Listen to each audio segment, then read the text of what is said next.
بسم اللہ الرحمن الرحیم۔ السلام علیکم۔ پروگرام اختلاف رائے کے ساتھ میں افتخار کاظمی، کوئی مانے یا نہ مانے مگر ایک تاثر جو اس وقت تیزی سے پھیل رہا ہے وہ یہ کہ عمران خان صاحب نے ایک بڑی جنگ جیت لی ہے، اور یہ جنگ انہوں نے اسٹیبلشمنٹ کے خلاف جیتی ہے۔ اسٹیبلشمنٹ انہیں گرفتار کر کے ان کو سزا دلانا چاہتی تھی، لیکن عوام کے احتجاج اور عمران کی حکمت عملی کی وجہ سے ایسا نہیں ہو سکا۔ خان صاحب بچ گئے ہیں اور خان صاحب کو رہا کرنا پڑا۔ یہ اسٹیبلشمنٹ کی بہت بڑی شکست ہے۔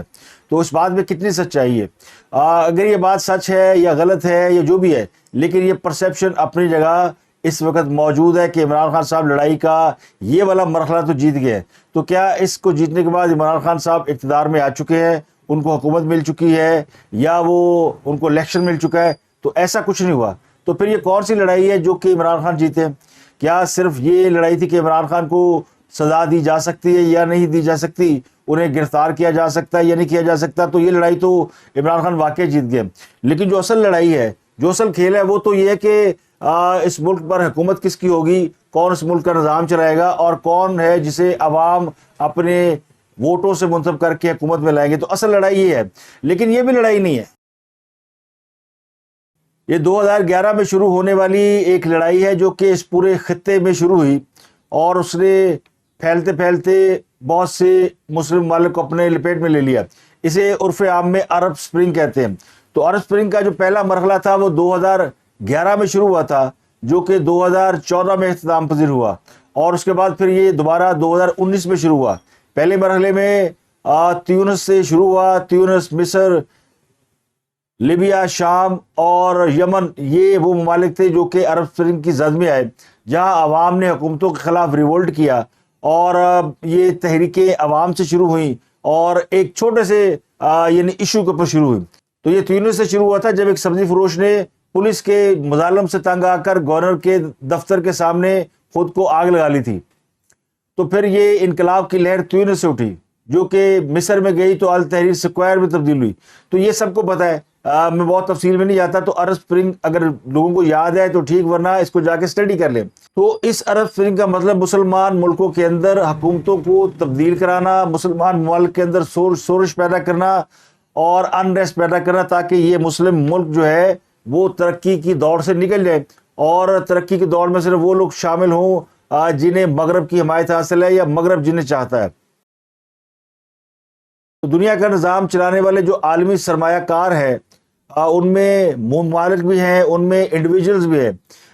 یہ دنیا کے چند لوگ ہیں جن کے ہاتھوں میں پوری دنیا کا نظام کھیلتا ہے، تو وہ پھر آگے نظام چلاتے ہیں۔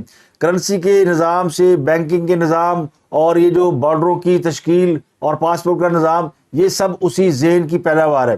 تو میں کٹ ان شارٹ بتا رہا ہوں کہ 2019 میں یہ دوسرا مرحلہ شروع ہوا، جس میں لبنان، عراق، الجزائر، سوڈان، اور اب اس کی لپیٹ میں پاکستان ہے۔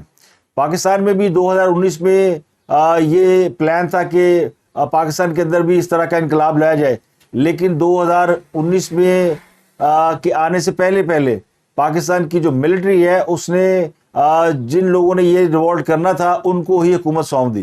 لیکن عمران خان کو اس وقت حکومت نہ دی جاتی تو شاید یہ انقلاب 2019 میں ہی آ چکا ہوتا۔ تو جو پلان 2019 میں ناکام ہوا وہ بالآخر 2023 میں ایگزیکیوٹ ہوتا ہوا نظر آ رہا ہے۔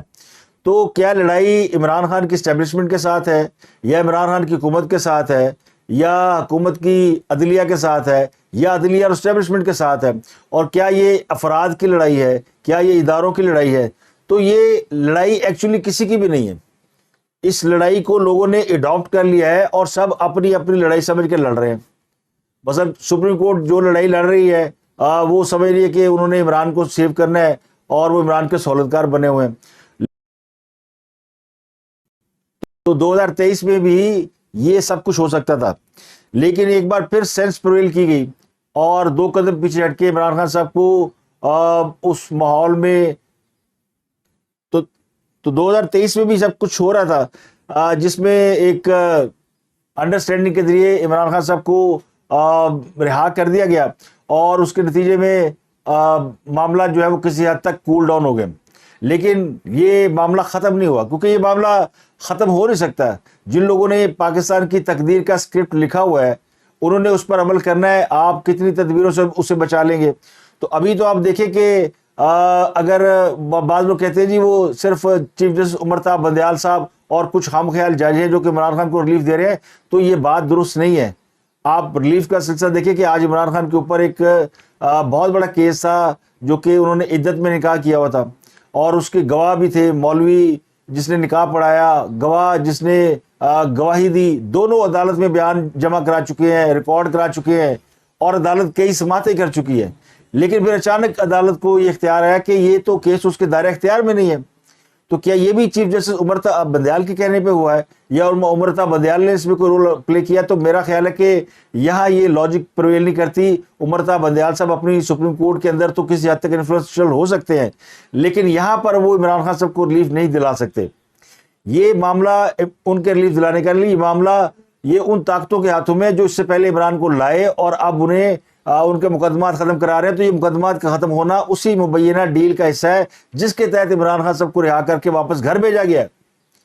اب بہت سے لوگ کہتے ہیں آپ کیا ڈیل کی باتیں کرتے ہیں؟ تو ڈیل کا مطلب یہ نہیں ہوتا کہ کوئی شخص جو ہے اس نے ہتھیار پھینک دیے. ڈیل کا مطلب ہے کہ عمران خان صاحب کے اوپر جو کیسز ہیں، جو بھی ان کے اوپر ایلیگیشن لگی ہے، وہ سارے واپس ہو رہے ہیں. تو عمران کو رہا کر دیا گیا ہے، وہ جا کے اپنے موب کو کنٹرول کریں جو کہ ہو گیا. تو وہ جو عمل کرنے والے لوگ تھے وہ آئیڈینٹیفائی ہو چکے ہیں. ان کی اگر گرفتاری ہوتی ہے، ان کو سزائیں ملتی ہیں، ان کے کیسز چلتے ہیں، تو عمران خان صاحب کچھ نہیں کر سکتے. لیکن یہاں بھی عدالتیں تھوڑا سا ابھی اسی موڈ میں ہیں کہ جی فوری طور پر جو کیسز ہیں ان کو زیادہ کھینچا نہ جائے. جس وقت وزیر اعظم پاکستان شہباز شریف یہ حکم دے رہے تھے کہ کور کمانڈر ہاؤس لاہور پر حملے کے ملزموں کو اگلے 72 گھنٹے میں گرفتار کیا جائے، اس وقت لاہور کی ایک عدالت یہ حکم دے رہی تھی کہ جو کور کمانڈر ہاؤس پر حملے کی مرکزی ملزمہ ہے بیگم یاسمین راشد، ان کو رہا کر دیا جائے، اور اس میں 17 خواتین کو رہا کر دیا جائے. تو جب عدالتیں اس موڈ میں ہوں تو اس کا مطلب یہ کہ وہ تو اب سوال یہ کہ کیا عدلیہ اتنی طاقتور ہو گئی ہے کہ وہ اسٹیبلشمنٹ کے خلاف فیصلے دے رہی ہے، اسٹیبلشمنٹ کی مرضی اور ڈیزائر کے خلاف فیصلے دے رہی ہے، ان ملزموں کو چھوڑ رہی ہے جو کہ اسٹیبلشمنٹ کے اوپر حملوں میں ملوث ہیں. تو یہ ایک لطیفہ ہو سکتا ہے، ایک مذاق ہو سکتا ہے کہ چیف جسٹس عمر بندیال نے جو ہے وہ یعنی اپنی پاور کا استعمال کرتے ہوئے جو ہے وہ عمران خان صاحب کو رہا کر دیا ہے، اور یہ ان کی طاقت ہے، یہ ان کا اختیار ہے. تو یہ جو لوگ واقفان حال ہیں وہ سمجھتے ہیں کہ عمر بندیال صاحب کی یہ کیپیسٹی نہیں ہے، نہ ہی چیف جسٹس اسلام آباد ہائی کورٹ کی یہ کیپیسٹی تھی کہ وہ سارے مقدمات میں ریلیف دیتے. یہ خان صاحب کے مقدمات کی واپسی اور ختم کرنا یہ اس NRO کا حصہ ہے جو عمران خان صاحب کو دیا گیا ہے. خان صاحب کو باقاعدہ NRO دیا گیا ہے کہ آپ نکلیں. اب آپ نے وہ بندے تو ہمیں پکڑوا دیے نا جو آپ کے لیے نکل سکتے تھے. اب ایسا تو نہیں کہ یہ 5,000-6,000 بندہ جو پکڑا جائے گا اس کے بعد اور 5,000-6,000 نکل آئے گا. چلے وہ بھی نکل آئے. تو پاکستانی فوج بڑی سمجھداری سے اس معاملے کو دیکھ رہی ہے، کیونکہ یہ سورش اتنی آسان نہیں ہے. دنیا کی بڑی مصر کی بہت بڑی فوج ہے، لیکن جب وہاں پہ انقلاب آیا تھا تو وہ فوج وہ انقلاب نہیں روک سکی تھی. جب ترکی میں انقلاب آیا تو فوج انقلاب نہیں روک سکی تھی. تو تیونس میں نہیں روک سکی، الجزائر میں نہیں روک سکی، سوڈان میں نہیں روک سکی. تو یہ لڑائیاں آپ کے سامنے سب ہو رہی ہیں. تو اتنے ملکوں میں اسی قسم کی ایک جیسی صورتحال کا ہونا یہ محض اتفاق نہیں ہو سکتا. تو لڑائی عمران خان سے نہیں ہے، عمران خان کے روپ میں اس پروجیکٹ سے ہے جس میں کبھی السیسی ہے، کبھی کوئی اور ہے، کبھی کوئی اور ہے. لیکن مقصد ایک ہی ہے کہ لوگوں کو کھڑا کرو اور ان کو حکومتوں سے لڑا دو، ان کے جذبات کو آؤٹ آف کنٹرول کر دو. تو آپ نے لیبیا کا حشر دیکھا، شام کی تباہی دیکھی، مصر کا حال دیکھا. بچے کون تھے؟ بچے تھے وہ جہاں پہ شاہی خاندان تھے جن کا مغرب کے ساتھ بہت گہرا تعلق تھا، سعودی عرب، UAE، بحرین، قطر، یہ سب بچ گئے، ایون عمان. تو یہ سب کیسے بچ گئے؟ یہ سارے یہاں پہ شاہی خاندان تھے، ان کو تو زیادہ خطرہ ہونا چاہیے تھا. ان کے پاس تو فوجیں بھی نہیں ہیں، تو انہیں مغرب نے پروٹیکٹ کیا. لیکن جب مغرب کے ساتھ ان کا کانٹا بھڑ گیا تو اب ان کے کان کھڑے ہو گئے ہیں. تو اس لیے سعودی عرب نے ایران سے بھی صلح کر لی. انہیں پتا ہے کہ اب بچانے والا کوئی نہیں ہے، اگر کوئی ریوالٹ ہو گیا تو کہاں سے بچائیں گے. یو اے ای بھی اس لیے یو ٹرن لے گیا، قطر کے ساتھ بھی صلح ہو گئی، پورے مشرق وسطیٰ میں چیزوں کو بھانپ لیا گیا ہے. تو جب سعودی عرب اپنی سمجھداری سے اپنے لوگوں کے ساتھ اور اپنے مخالف دشمن کے ساتھ، بدترین دشمن ایران، اور ایران میں جو پچھلے دنوں انقلاب آیا وہ بھی اسی کا حصہ تھا. وہ جو خاتون کو سکارف نہ لینے پہ جس کے خلاف جس کو مار دیا گیا اور پھر ہنگامے پھوٹ پڑے، وہ کیا تھا؟ وہ بھی اسی عرب اسپرنگ کا حصہ تھا. اور یہ جو پاکستان میں ہو رہا ہے یہ کیا ہے؟ یہ بھی اسی کا ایک حصہ ہے.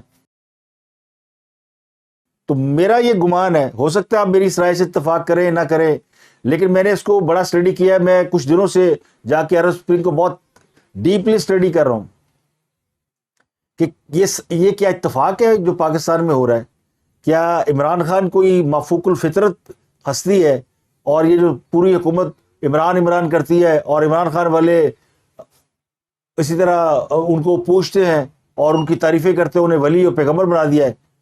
تو یہی تو ایک بہت بڑا یعنی اس پروجیکٹ کا مین گول ہے کہ کوئی ایک ایسا شخص، کوئی ایسا انڈیویجول کھڑا کیا جائے جس کے گرد لوگ جمع ہو جائیں. دیکھیں تو یونس میں لیڈر کوئی نہیں تھا تو وہاں پہ انقلاب ناکام ہو گیا، صورتحال واپس وہی لوٹ آئی ہے. مصر میں لیڈر تھا تو حکومت مل گئی، لیکن 2-3 سال بعد صورتحال پھر بدل گئی. اس طرح اور ملکوں میں بھی صورتحال ایسے ہی ہے. تو جہاں لیڈر نہیں ہے وہاں پہ یہ تجربہ زیادہ بری طرح ناکام ہوا ہے. جہاں لیڈر ہے وہاں تھوڑی سی سسٹینیبلٹی مل جاتی ہے. اور ایسا نہیں کہ یہ سب ختم ہو گیا، تمام ملکوں میں لوگ بے روزگار، نوجوان اور حکومت کے سخت قوانین اور آزادی، یہ 4 بنیادی، اور 5واں معیشت کہ معیشت خراب ہو رہی ہے.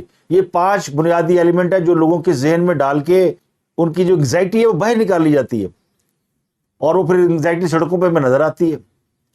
تو کہیں پہ زبان کے نام پہ، کہیں پہ مذہب کے نام پہ، کہیں پہ فقہ کے نام پہ، کہیں پہ سیاست کے نام پہ ہو یہی کچھ رہا ہے. اور مغرب آرام سے ترقی کر رہا ہے. یورپ میں آپ کو کوئی ایسی لڑائی نہیں ملے گی، کوئی ایسی فرسٹریشن نظر نہیں آئے گی، امریکہ میں نظر نہیں آئے گی، اور ملکوں میں پاکستان ایون مسلم ممالک 3-4 ہیں، بنگلہ دیش، انڈونیشیا، ملائیشیا، یہاں آپ کو کچھ ایسا نظر نہیں آئے گا. آرام سے لگے کما رہے ہیں، کوئی جھگڑا نہیں ہے. یہ جھگڑے صرف انہی خطوں میں کیوں ہیں؟ تو عمران مسئلہ نہیں ہے، یا عمران کو ضمانتیں دینے کا مسئلہ نہیں ہے. مسئلہ یہ بھی نہیں کہ بدیال اور عمران ملے ہوئے ہیں. مسئلہ یہ بھی نہیں کہ اسٹیبلشمنٹ نے عمران کو جانے دیا، اور مسئلہ یہ بھی نہیں کہ دونوں میں سے کوئی جنگ جیت گیا. یہ تو لڑائی ختم ہی نہیں ہوئی. دیکھیں خطرناک کام کیا ہونے جا رہا ہے اب اس کے اندر، جو اگلا بڑا کام ہونے جا رہا ہے کہ پیر کو پی ڈی ایم اسلام آباد ہوگی، یہ دھرنا دیں گے، یہ ہزاروں لوگ لے جائیں گے، لوگ نکل آئیں گے، اس میں کوئی شک نہیں. اگر کسی کو اگر شک ہے تو وہ میری بات لکھ کے رکھ لے کہ یہ لوگ پہنچ جائیں گے اسلام آباد کل سے، بلکہ اتوار سے شروع ہو جائے گا کام. مسئلہ کیا ہے کہ وہاں پر کورٹ یہ ڈیسائیڈ کر کے بیٹھی ہوئی ہے کہ ہم نے پرائم منسٹر کو توہین عدالت کا نوٹس دینا ہے. تو اس سے کیا ہوگا؟ اگر عدالت یہ فیصلہ دیتی ہے تو اس کا ریئیکشن آئے گا، اور اگر لوگ بیٹھے ہوں گے ریئیکشن دیں گے تو پھر یہ لڑائی تو ختم نہ ہوئی. پھر ججوں کے ساتھ بہت کچھ ہو سکتا ہے. سپریم کورٹ پہ پہلے لوگ چڑھے تھے، پھر چڑھ سکتے ہیں، کون کہہ سکتا کہ نہیں ہوگا. تو اب جو اگلا مرحلہ ہے نا وہ لوگوں کے آمنے سامنے ہونے کا ہے. یہ خطرناک بات ہے اور اس میں سمجھایا نہیں جا سکتا، کیونکہ ہر ایک کی پولیٹیکل جو کیا کہتے ہیں سروائیول کا سوال ہے.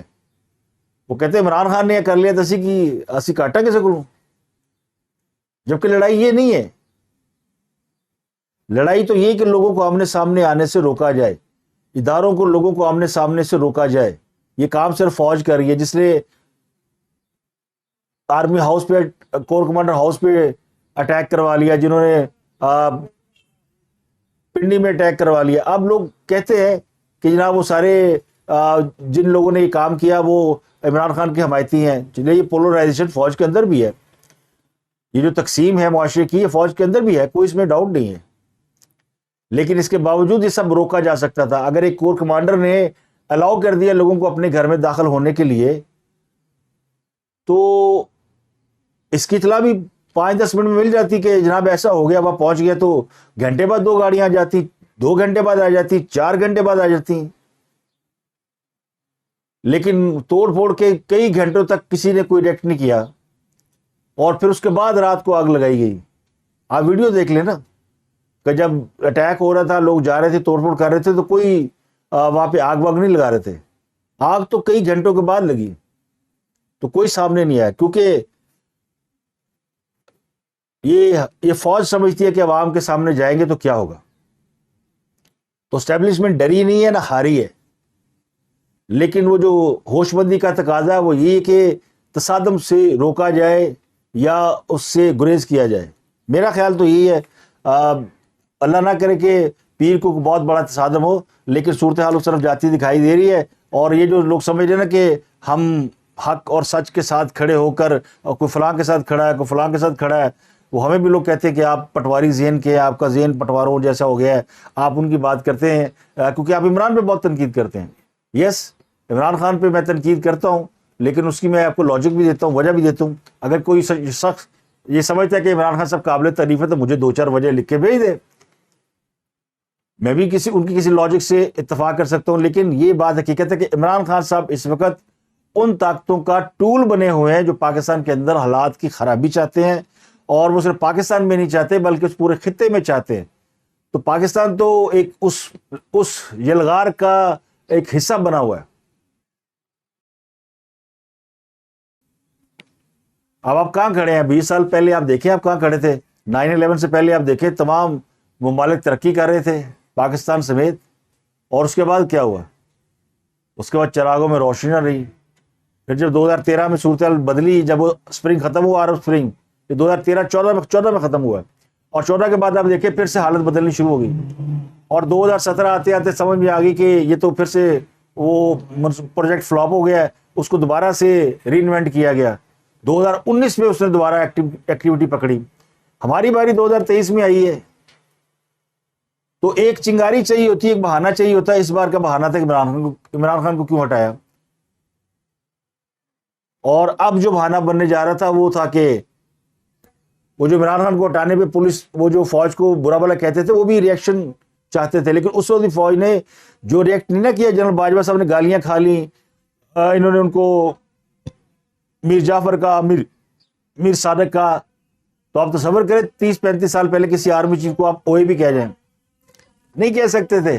تو آج کیا ہوا؟ آج انہیں پتا ہے کہ اگر ہم نے ریئیکٹ کیا تو وہ جو ریئیکشن لوگ چاہتے ہیں وہ آ جائے گا، تو اس لیے فوج نے عمران خان کے اوپر ریئیکشن نہیں دیا تھا۔ اور اب بھی جو ان کی گرفتاری ہوئی ہے، اس کے بعد عمران کو گرفتار کرنے کے بعد جو ریئیکشن آ رہا تھا، اس میں اگر عمران خان کو چھوڑنا پڑ گیا تو یہ کوئی گھاٹے کا سودا نہیں ہے۔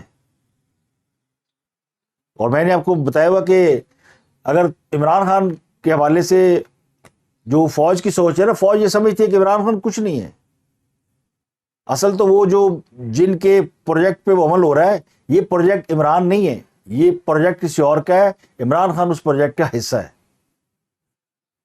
تو اب تک کے لیے اتنا ہی، میں نے آپ کو صرف یہ گزارشات کرنی تھی کہ کچھ لوگ بڑے مایوس ہیں کہ جناب اتنے عمران خان تے تڑیاں لا رہے ہیں، اور عمران خان جت گیا ہے، اور عمران خان نے دنیا فتح کر لی ہے، اور جو بہت سے لوگ جو عمران خان سے کنونس بھی نہیں تھے، وہ بھی اب ان کی یعنی حمایت میں بول رہے ہیں کہ دیکھیں عمران خان نے ٹا لیا ہے، پنگا لیتا سی عمران خان نام انہیں کیا سی میں خطرناک ہو جائے گا، ہو گیا ہے۔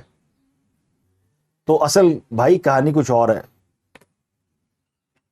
دیکھیں میرا تو کام ہے کہ تصویر کا رخ آپ کے سامنے رکھنا ہے، آپ اس سے اتفاق کریں یا نہ کریں۔ میں نے اپنی سوچ و سمجھ و دانش کے مطابق آپ کو یہ بتا دیا کہ مجھے یہ لگتا ہے کہ یہ سارا کھیل عرب اسپرنگ کا ہے، اور ہماری باری چونکہ آخر میں آئی ہے، اور دوسرا ہمارے یہاں چونکہ ایک بڑی فوج ہے، تو فوج جو ہے وہ بجائے اس کے ماڈیفائی کر دے، فوراً ہی ریورس گیئر لگا دے، وہ کم از کم چھوٹے موٹے تجربات کر کے اپنے آپ کو سیکیور کرنے کی صلاحیت رکھتی ہے۔ اسٹڈی ہوتی ہے نا، تو اسٹڈی کے تحت ایکٹیویٹی کی جاتی ہے۔ تو اب تک کے لیے اتنا ہی، آپ سے ملاقات ہوتے کے لیے ولاگ میں اپنے گردنوں کے لوگ بہت خیال رکھیے گا۔